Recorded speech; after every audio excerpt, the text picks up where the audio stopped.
నేటి పునీతులు పునీత లకోని ఇన్యాసి గారు.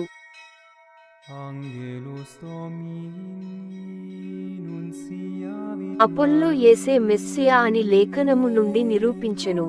శనివారం, మే 11, 2024. మొదటి పఠనం అపుస్తలుల కార్యములు 18వ అధ్యాయం 23 నుండి 28 వచనాలు.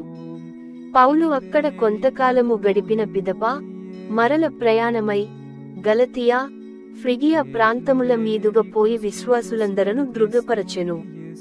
అలెగ్జాండ్రియాలో జన్మించిన అపోల్లో పేరుగల యూదుడు ఒకడు ఎఫెసు నగరమునకు వచ్చెను.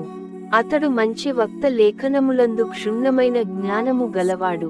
అతడు ప్రభువు మార్గములో ఉపదేశమును పొంది యేసును గూర్చిన సత్యములను గొప్ప ఉత్సాహముతో బోధించుచుండెను. అతనికి యోహాను బప్తిస్మమును గురించి మాత్రమే తెలియును. అతడు ధైర్యముగా ప్రార్థన మందిరములలో ప్రసంగించుటకు మొదలెడెను.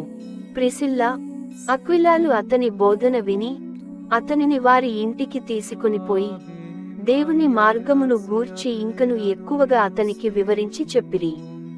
అపోల్లో గ్రీసు దేశమునకు పోవుటకు నిశ్చయించుకొనినందున ఎఫెసులోని విశ్వాసులు అతనిని ప్రోత్సహించి గ్రీసు దేశములోని తమ సోదరులకు అతనికి స్వాగతమిండని ఉత్తరములు వ్రాసి పంపిరి.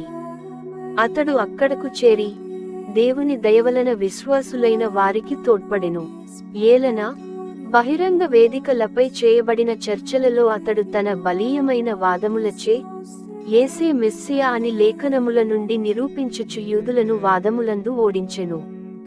ఇది ప్రభువు వాక్కు.